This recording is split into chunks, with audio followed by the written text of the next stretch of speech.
Урматтуу кыргызстандыктар, мындан туура 85 жыл мурун шундуктуудай окуя болгон. Ал окуя кыргыз элинин мамлекеттин тамтуң басып келаткан бутун, көккө сунган колун кыркып, алыска караган көзүн оюп, алдыга койгон үмүтүн талкалаган. Бүтүндөй бир улуттун ой жүгүртүү, пикир калчоо, дүйнө таануу кабилетин жанчып, унчукпас, жер карама, жетелеме, ээрчиме элге айланткан. Элим, жерим деген эр азаматтарды бир күндө соттоп, бир күндө атып, жер алдына жашырылган. 138 адам, 138 үй бүлө, 138 ата эне, 138 сүйгөн жар, жүздөгөн балдар. Кеп азыркы ата бейитте жаткан аталар жөнүндө. Эмне үчүн атылды, эмне күнөө жасашты, ким атты, ким буйрук берди, ким күнөөлөрүн далилдеди. 85 жыл өттү, дале жооп жок. Ошол жерде жаткан Жусуп Абдырахманов, Төрөкул Айтматов, Мурат Салихов жана башкалар эмне күнөөлөрү үчүн атылды? Өз пикирлерин айтып, өз элибизден кадрлар, инженер, дарыгер, агроном, мугалимдер чыксын дешкен үчүнбү? Өзүбүзчө түндүк көтөрүп, туу желбиреткен эл бололу дешкен үчүнбү?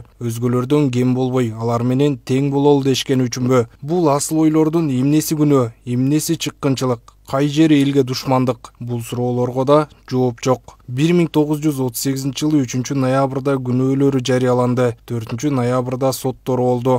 Ошол күнү атылып кетишти. Алардын туугандары эле эмес, бүтүндөй эл эч түшүнүгү жок кала беришти. Тирүүбү, жокпу, түрмөдөбү, кайда отурушат, качан келишет? Эч кимге эч нерсе айтпайт. Кандай оор тагдыр.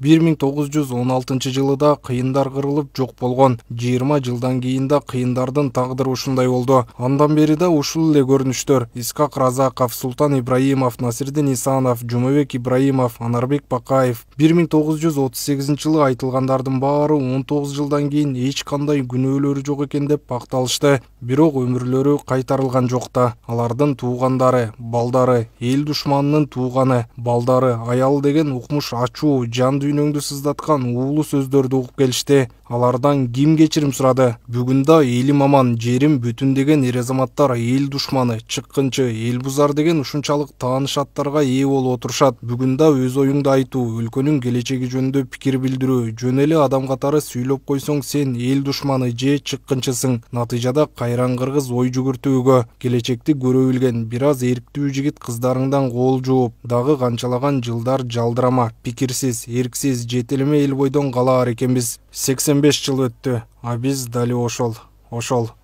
Адахан Мадумаров, УКМКнын тергөө абагы, 3 ноябрь 2023 жыл, саат 17:03.